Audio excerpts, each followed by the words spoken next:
Welcome to another edition of Vegas Bad Boys of Podcasting. It is I, DJ Impact. We got Sin City Steve and Simon Street with us tonight. And welcome to Three Count. We strobed the internets this past week to see what to talk about. And we're going to talk about those three topics on this show. If you're watching this live, feel free to throw in the comments and we will try to get it in as we see fit. If you're questioning how can you watch it live, make sure you're following us, subscribe to our YouTube page, to Facebook Live, or to Twitch, whichever platform you feel most comfortable in viewing. And by all means, we will try to get that in. With that, let's just kick right into it. Oh, and if you download the podcast, thanks for listening. All right. Here we go. Recount. It's time. Vegas Bad Boys of Podcasting present 1, 2, 3. Count talk. Count talk, baby. All right, here's our first count. And it's from WrestlingHeadlines.com. Titled AEW and New Japan Pro Wrestling Supershow. The Forbidden Door confirmed on AEW Dynamite. New Japan Pro Wrestling President Takami Ohbari appears. And this is what it quickly reads. It's been confirmed. Tony Khan's big announcement on AEW Dynamite from Pittsburgh is that there will indeed be an AEW New Japan Super Show entitled The Forbidden Door, set to take place on June 26th from the United Center in Chicago, Illinois. This confirms multiple reports that were released earlier that day from both Fightful Select and PW Insider that the major show would be happening. Making the announcement instead of Khan was AEW superstar Adam Cole, who also confirmed that he would be facing off against top New Japan Pro Wrestling talent Tomohiro Ishii. See, Sin City, look at me, man. On this past Friday's Rampage in a qualifier for the Owen Hart Memorial Tournament. And on top of that, New Japan Pro Wrestling President Takami Ohbari made a special appearance where he shook Tony Khan's hand. Jay White, who was victorious in his AEW debut earlier this year, also teased that the Bullet Club and the Undisputed Elite may once again take control of the industry. An official image of the event has been released. All right. Sin City Steve, this was your topic. I know this had to be very exciting for you, man. Oh, yeah. What is your take? Well, my take is that it took long enough for this to happen, didn't it? I mean, realistically, you know, ultimately, I think that we all see that what really was holding New Japan back from any kind of working with AEW or any of the vice presidents was, in fact, Harold May. So I find it interesting that they get Harold May out of the picture. And then we can finally start about, talking about talent exchanges. They've been working together in, kind of wink, wink, nudge, nudge here and there. Yeah. And then finally this announcement happens. The thing that's pretty interesting is they're choosing to do this show at the end of June in Chicago at the United Center. The last time that AEW did a show at the United Center was actually the first dance when CM Punk first showed up to AEW. They have not been back to the United Center since. However, Chicago proves to be a consistent market for them. Yeah. Typically, they run Labor Day weekend there at the One Center, I believe it is. It's All Out. Is the show that they do, but I'm pretty stoked to see this, man. I've already planned on being there. I've already booked. I'm in the process of booking my flight, looking at hotels, all that kind of stuff. So that's fun. And of course, the thing that really kind of stands out, as soon as this announcement was made, immediately you had people making fantasy booking and coming up with matchups that they wanted to see. Right.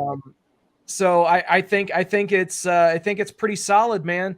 There, some of the matches that we could end up seeing. I mean, let's call it what it is. We could see Kazuchika Okada versus Hangman Page. I was just about to say that. Ooh. Let's just get that right out there. Why not put the two champions against each other? Yeah. Make it non-title. What a better way to do it. I'll tell you another match that I would actually love to see. The battle for the GTS. CM Punk versus Kenta. Yep. Okay. Kenta created the GTS. Sure did. And CM Punk borrowed it from him, shall we say. Who does it better? Honestly, it's all a matter of taste. It just depends on who you're looking, how well they execute it. And, I think some of the other things play into the storyline. I find it interesting that you throw out Kenta. Good call on that. Elsewhere, who's to say that we don't get, Battle of Big Men, maybe Jonah versus Keith Lee. Okay. I'd like to see that. Yeah. Believe me. Have to reinforce the ring for that one, as they used to say. Absolutely. I think one thing that is really interesting also is you could get something like the United Empire, Will Ospreay, the Great O'Khan, and Jeff Cobb versus the Death Triangle of Pac, Penta, and Phoenix. Interesting. Because Phoenix should be back from his injury. And who wouldn't want to see that? Right. Yeah. Why not have at least one title defended on the show? Why not? You could have the House of Torture defending their never open weight 6-man championships. That is the subsect of the Bullet Club that has Evil, Sho, and Yujiro Takahashi. Put those 6-man titles on the line against the Blackpool Combat Club. Okay. You've got Wheeler Yuta, John Moxley, and Bryan Danielson. Yeah. Why not give them the titles while you're at it too? Let them go on a little run in New Japan. I'm just saying. Well, that Danielson always kind of wanted to dip into New Japan, so this would be like the perfect thing to maybe let that happen. So I can see it. I'm with it. Exactly. And Moxley is a former IWGP US champion. That's right. So he's worked plenty of New Japan dates. Elsewhere, why not? It's not just putting the guys against each other. It also opens the door for some reuniting. What if we have Chuck Taylor, Trent Beretta, and Rocky Romero, who are all part of the Best Friends in the Chaos faction, go against Tetsuya Naito, Sonata, and someone who knows those guys very, very well, as he was in a faction with them in CMLL, Andrade. Okay. Andrade is the actual creator of Los Ingobernables. That's right. That's right. So why not have Andrade get back in the mix? Throw him into that 6-man. And, while we're at it, let's just have the matchup that everybody in the world wants to see. Toru Yano versus Orange Cassidy. The guys that will supply hours of comic relief. And hell, why not? You could go full 24/7 type segment with it. Have them start the match early on in the show, check in midway through the show, and have them get the finish toward the end. Something to that effect. But I'm definitely looking forward to that show for sure. Is this so this is a kind of a one-time event show? Okay. It's going to be a one-time thing. It wouldn't surprise me if they make it a yearly thing, though, depending on the success of how well it does. A lot of people, took to the internet and they chose to complain. Oh, it's you're playing to your niche fan base, and casuals aren't gonna, they're not gonna latch onto this stuff. Yeah, they certainly could if it's marketed well. Yeah, and I think it can be. Simon Street, last week I remember Michaels was mentioning that normally when Tony Khan comes out with this I have a big announcement type thing, it's usually when he kind of see the ratings kind of dip in a pattern that says, it's about time for me to come out and say something. I guess he saw the trend. The question now for you though, do you believe that an announcement of this caliber here was something that will trend very well with wrestling fans? Was this announcement something that goes, wow, okay, this is something I can buy into, I want to see, I want to be a part of it? Or was most fans like, yeah, I guess I don't know New Japan anyway? Well, I mean, for me, it was smart, and the reason why I say it's smart, it's overdue. It's a no-brainer.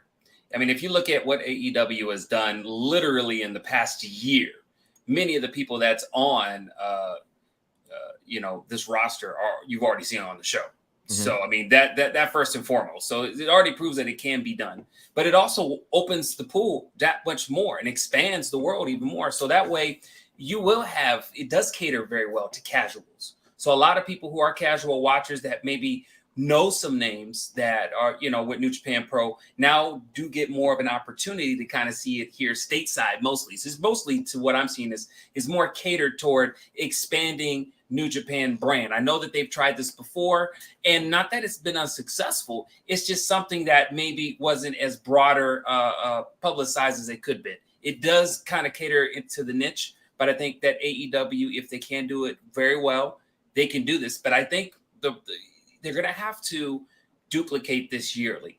Don't put all of your chips on just one event and be done with it. Go on that journey and commit yourself to this at least for 5 years. Make it like how WWE did with the Saudi deal. And the only reason I say that is they committed themselves to 5 yearly events or something like that.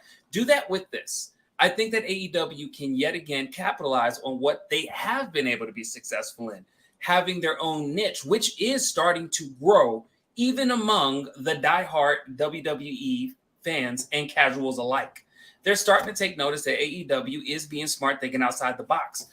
Some of the many matches that, Cincinnati Steve had mentioned would be fun. I am what you would consider more of a casual New Japan pro type of person that watches the product every once in a while if I can get my hands on, or if I happen to be there. This gets me more excited because then now I know that I can regularly go to AEW or see this event with, because I'm sure it's going to be on Fight TV, I'm sure, to some degree, and I can watch this and have that experience. So again, got to say, out of all the announcements Tony Khan has ever had, to me, this one's pretty exciting. And also, too, of course, you get to see more Bullet Club in its entirety. So that, to me, makes me excited because that's what got me into watching New Japan Pro was Bullet Club before it traveled over into and people left New Japan to go on to different promotions and stuff. So that's going to be exciting for me. No doubt. Last question that just came in, Sin City. Maybe you can your thoughts on this. One of the comments was he wondered why they didn't let Ohbari speak on purpose on Wednesday. He was a little shocked on that. What was your take on that? Because I was kind of shocked as well that he didn't. I didn't know if it was maybe some sort of language barrier or he just didn't want to. Just didn't say nothing. Yeah, I think that it could have been a language thing, but realistically, if you'll notice what they did, they actually had something where they had both Adam Cole and Jay White come out almost as delegates, for lack of a better term. You had a let's call it what it is, a member of, or the leader of the top stable in each promotion actually get themselves over a bit. I think that I don't know if they're going to go with a thing where it's, the Undisputed Elite and the Bullet Club versus the two locker rooms, or what if it's Bullet Club versus the Undisputed Elite? Yeah. I think that could be interesting. But getting back to the original comment, I think that there were certain things at play. I noticed that Tony Khan tried to feign being surprised that they were interrupted. So that definitely leads me to believe that it was one of those kind of pre-orchestrated things for sure. And yeah, I just to continue to talk to Alt Sports Talk. I think the question was posed in the chat: is something wrong with Ishii? I did notice that his match was not as good as what it should have been. I agree with that. And he did seem pretty sloppy from what I heard. with his match against Jonah. Impact. Did you see that match? I did see that match, yeah, and Okay. I thought the same thing as well. So Yeah. I don't know. I mean, it is a good question to ask because I thought the same thing not only with Jonah, but I also watched the co-match and I was like, yeah. yeah. It sucks. I mean, Ishii is awesome. Definitely, a bright spot for New Japan. And hopefully, he's not going through some injury woes or, something just being off. But hopefully he gets whatever may be ailing him squared away, or, if there's nothing wrong and he just had a couple of off nights, then so be it. We'll see the Stone Pit Bull back to his normal form. All right, perfect. Let's go into our count two. And this one was from Sportskeeda, titled By Any Name, Gunther has all the skills to become a true WWE superstar. It reads like this. Somewhere deep inside WWE headquarters, one of the most philosophical questions that always seems to pop up is what's in the name?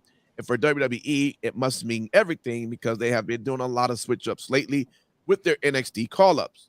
Pete Dunne became Butch, and Raquel Gonzalez became Raquel Rodriguez. This isn't due to an identity crisis. These performers are being given monikers that the promotion can not only have intellectual control over, but can hopefully be marketed effectively for merchandise sales and marketing, etc. Then there's been the one man once known as Walter, who switched to the name Gunther that made a lot of the WWE universe cringe. The Austrian powerhouse had established himself under his own real name. Several critics said this identity switch negated everything he accomplished in NXT UK, where he reigned as champion for the astounding 870 consecutive days. Now the 6'4", 300-pounder has transformed into more like a traditional type character from the past, and Gunther looks suspiciously closer to the 1950s pro wrestling villain than a modern-day mauler. Now, his old persona was built around simply showing up, brutalizing an opponent, and then exiting the ring in victory. Pretty simple stuff. Now, he looks more like a military-trained athlete from the days of the Cold War, one of the Eastern European athletes from the 80s who dominated the Olympics, or a new age version of Ivan Drago. To finish off the look, they gave him an overcoat as red as the flag of the old Soviet Union, and the manager with the German name Louis Kaiser, the former Marcel Barthel. As far as Vince McMahon and the WWE creative team have gone here, they're really turning back the clock in several ways. This presentation may be outdated to some, but for some reason, wrestling fans also always seem to fall for the foreign invader gimmick no matter what era we're in.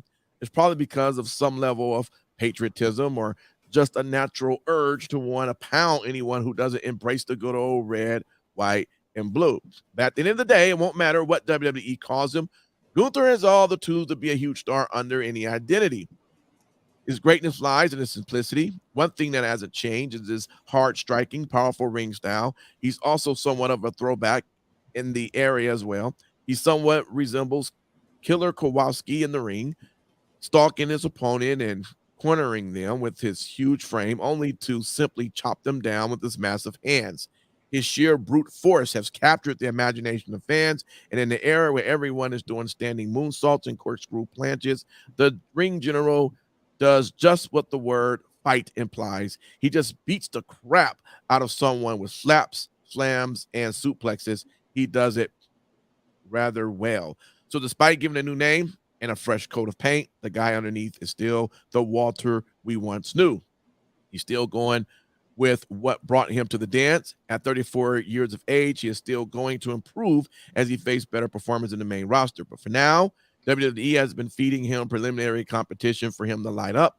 They're certainly building him as an unstoppable machine, and Gunther is doing his best to play that role. It's not too hard considering no one who has ever seen him wrestle once would doubt his toughness.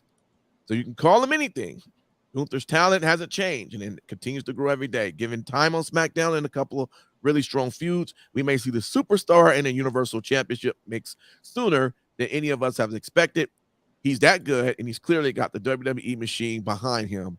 Maybe that's why they dressed him in that rose-colored jacket, because you know what they say, a rose by any name is still a rose. All right. All that right there, Simon Street, you decide to go with this. Tell us, what was your take on this topic? Well, pretty much my take on this topic was, kind of highlighting two things. Number one, obviously, we all know WWE loves to change names. Hell, we even make reference in jokes to it anytime that someone either F's up, or especially if they're going to be indoctrinated into the main roster from NXT. Most likely, something going to be cut short, and it's probably going to be a first or last name or gimmick or something. All right, they get transformed and they come out Pokemon evolved for the new roster. So the interesting thing, reason why I wanted to also highlight Gunther, also formerly known as Walter, currently still hearing Walter chants, by the way, anytime he comes out. The reason why he's different is because he's so fucking dominant. He was dominant in withholding that NXT UK championship. All right. I mean, that's nothing to snuff at. 872 days. He's up there in names just based off of a title and holding it, up there with Bruno Sammartino, Hulk Hogan, Bob Backlund, John Cena, of the world, people have held that title for long periods of time. You talk about Roman Reigns, and that's something they always talk about. They use that in reference to dominance, having a title reign for consecutive days, right? So when you speak of Gunther, which is weird for me to even say his name Gunther all the time, but I guess I better keep saying it so I get used to it. He is somebody that, as I stated before in a previous show, that he is somebody that will change the landscape, and something that's sorely missed on SmackDown particularly. You have Roman Reigns and the bloodline that it's very, very, very dominant. But you need another type of pillar in the heel community. And I think that Gunther is exactly what the doctor ordered if there was a doctor that did this type of shit. I think that he would be somebody that can stand toe-to-toe. And if we've looked back in WWE history, it's never been just the focal point of having one strong heel, but having many different strong heels that operate in the same pond. And it can be done with proper writing, booking, and WWE is capable of it, whether they want to do it consistently or not. It goes without saying that I think that Gunther is somebody who, it don't matter if they had to change his name to anybody else. It could have been Peter. It could have been Paul. It could have been Kaiser Dog 5000. Who cares? The guy comes with him with a persona that is undeniable, a stature that stands out among the population of the roster. And he has something that I'm going to tell you right now. If you were impressed in NXT UK, or you were impressed in NXT or Black and Gold or 2.0, Gunther is here to stay. And I think that even WWE can't shit the bed on this one per se. But however, WWE has always ceased to amaze me on how they can fuck up shit. But Gunther.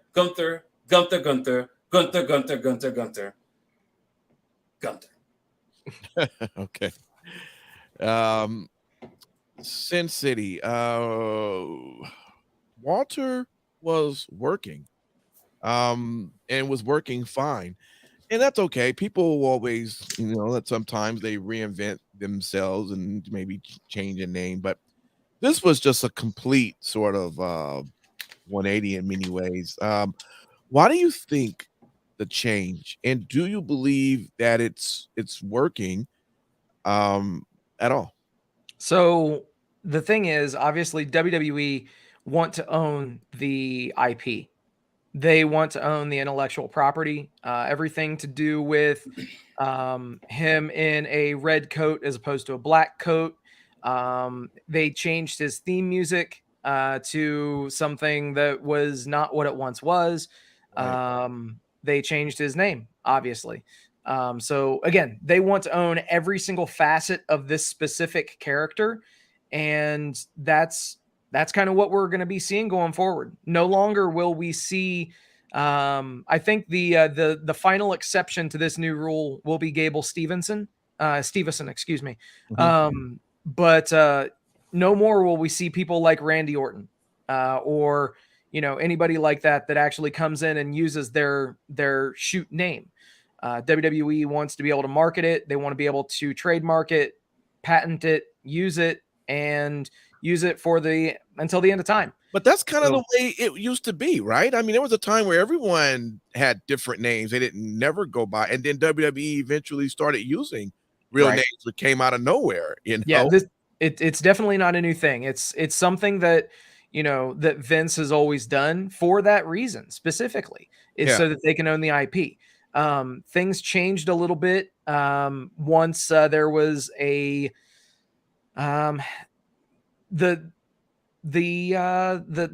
exodus from the indies for a lot of the workers. People like Samoa Joe, like AJ Styles, like everybody that came in right around that time. I'd say over the last 10 years or so, they've been very, very lenient, at least more than they had in their previous history. And we're starting to see where, somebody like a Samoa Joe can immediately leave WWE, go to a different show, and use, for all intents and purposes, the exact same character that they had in WWE. Right. So it's something that really is, it's mind-blowing, because as Alt Sports Talk actually just mentioned, and I was going to work my way around to it. They're not two different characters. It's literally just a rename. And it's a palette swap if you're into video games. Literally, I mean, it just substitute one color of attire for another and just do a name edit. That's always how it's going to be in WWE going forward, I think. Because again, owning the IP and being able to make money and revenue off of something is the name of the game now. And it always has been. It lost its focus there for a few years, but now that there's more money on the table than ever before in the world of professional wrestling, WWE wants their cut. No doubt. All right. Let's jump over into our count three. And this one is titled, "My Line is Still Open for Tony Khan." A controversial star open to rejoining AEW after a recent release. This was also from Sportskeeter. This is how it reads. Former AEW star Big Swole recently claimed that her line is open for Tony Khan, and that she would be open to rejoining the company in the future. Big Swole left the company on amicable terms. However, she gave an interview shortly after in which she highlighted issues she felt existed in All Elite Wrestling. This prompting a fiery response from Tony Khan, who insisted that Big Swole was released because he felt her wrestling wasn't good enough. On a recent episode of the Sessions with Renee Paquette, Big Swole spoke about her exit, claiming that she still has love for the people at AEW. This is what she says. "I still have love for the people here at AEW. I still have friends and everything like that. I'm supportive. I still watch their matches and everything," Swole said. "Everything that went down kind of just went as a surprise for me. I didn't necessarily know he," speaking of Tony Khan, "was going to react like that. But I mean, that's just his God-given right. But my line is still open for Tony Khan for AEW because I don't like to burn any bridges. I just like to tell the truth." And that was an end quote there. But despite the tensions, Big Swole wished AEW the best. In that same interview, Big Swole reiterated that her comments were blown out of proportion and that she believed her statements were invalidated rather than listened to properly. And this is what she said. "These are my opinions. These are my experiences. And I feel like they shouldn't be been blown out of proportion as much as they have. I feel like people are doing more and validating and actively listening and comprehending what I was saying. So in a sense of where my relationship is with certain fans, it's kind of like, no. But as far as AEW, I just really wish them the best because I don't want anybody getting out of a job." So Big Swole enjoys some interesting storylines, and in All Elite Wrestling. She faced Britt Baker in a tooth and nails match, which was highly criticized. She also collided with Diamante multiple times in an extended feud. And Tony Khan seems to have moved on from the subject with Big Swole since the controversial Twitter exchange back in December, with the All Elite president adding big names like Tony Storm to the roster. It remains to be seen if she'll ever make her way back to the company. All right, guys. That was a topic sent in by Mr. Michaels, who isn't here. So I'll let either one of you start first on this topic. I mean, being that you're an AEW guy, Sin City, you may want to kick it off. But I guess Big Swole is saying, hey, her line is still open. And, I guess she's trying to see if she can get a job back. I mean, what's your take? Well, I think one thing we need to blast up the comment from Alt Sports Talk on Twitch. Okay. Yep, there we go. Lol, Big Swole's line may be open, but I'm not sure that is reciprocated. I think she burned a bridge, even if she says that she doesn't like to do so. I definitely think that she burned the bridge with AEW, and she will not be all elite going forward, shall we say. Yeah. It's very interesting that the entire fallout that happened after her comments, and it's one of those things that at the end of the day, I don't know if she overestimated her stock. She may have thought that she could have left AEW and immediately gone right to NXT. Clearly that didn't happen. I know that I'm pretty sure that she's still involved with Cedric Alexander. Mhm. So, the connections there on the main roster, but things didn't quite pan out for her. And, it as she did say, it's not good for people to not be in a job. However, it's, I don't think that she should be exiled from AEW based on her comments. But at the end of the day, that is only for one man to really decide, and that is Tony Khan, until the company goes public, of course. But until that happens, it's all a jury of one, if you will. Yeah. Simon Street, what's your take, man? I think you were kind of a Big Swole fan back when she was on TV, but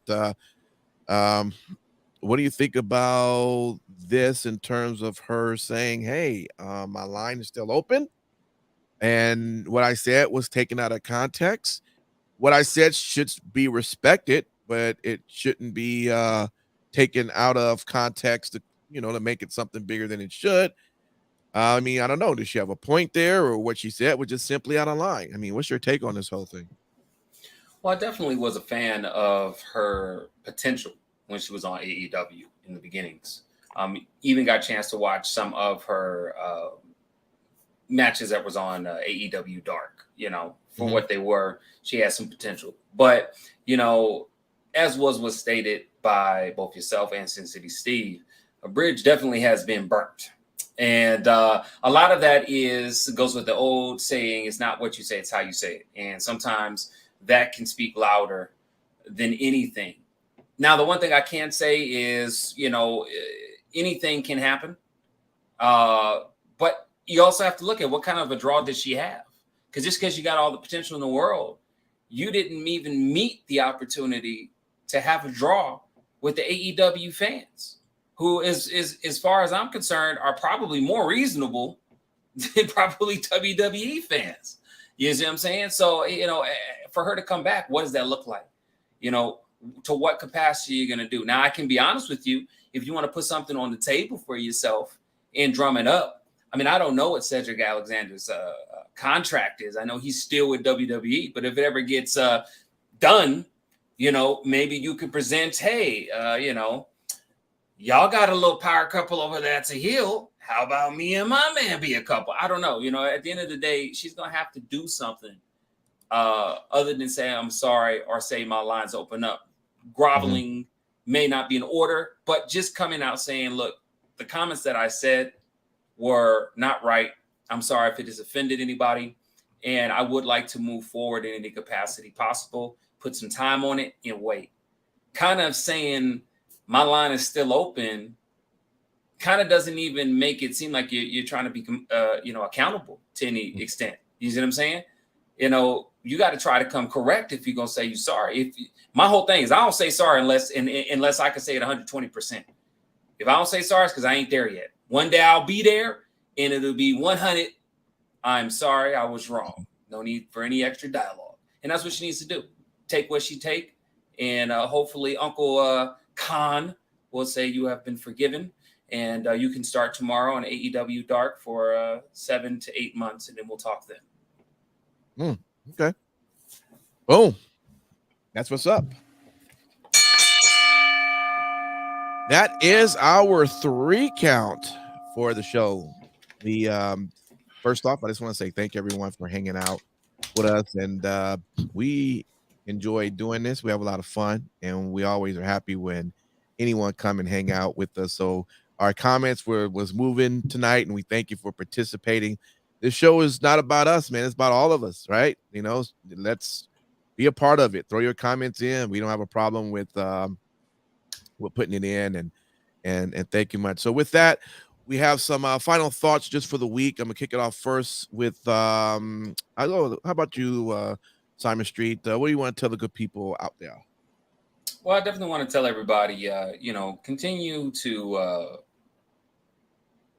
just be aware of everything that goes on in the world, but more importantly, be aware of what's going on in your head. Now, summertime's coming up. Some of y'all got hot summers. So I'm going to speak to all the people in my Arizona, Nevada, California, anywhere else is hot as hell. As you know, as the heat gets up, attitudes go up, craziness goes up. It's okay to look at yourself in the mirror, check, reflect your mental health status. I know I've had to do it myself. So go out there, be kind to one another, and try not to engage in any craziness, because you never know. There's always somebody that's crazier than your ass, and you'd hate to get got.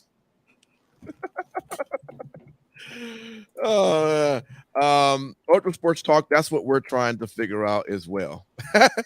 Everybody say, what the fuck is he saying? Let me jump over to you, Sin City Steve. What do you want to tell the people? All right. Thank you so much for hanging out with us tonight, guys. Thank you for liking, sharing, subscribing, doing all the stuff that you guys do.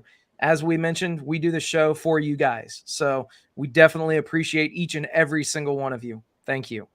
Special shout out, special thank you to every brave man and woman serving this country, whether you're serving on lands foreign or domestic. We appreciate you and thank you for doing what you do so that we can do what we love to do. And last but not least, repsports.com, reppsports.com. Go there for all of your pre-workout, weight loss, and general energy needs. Again, that's repsports.com. Use promo code Vegas at checkout and save yourself 15%. All right, cool. With that, folks, we will be back next week. We should have the whole team back, but we appreciate you hanging out. And until then, we will see you then. Happy wrestling to you all. Peace.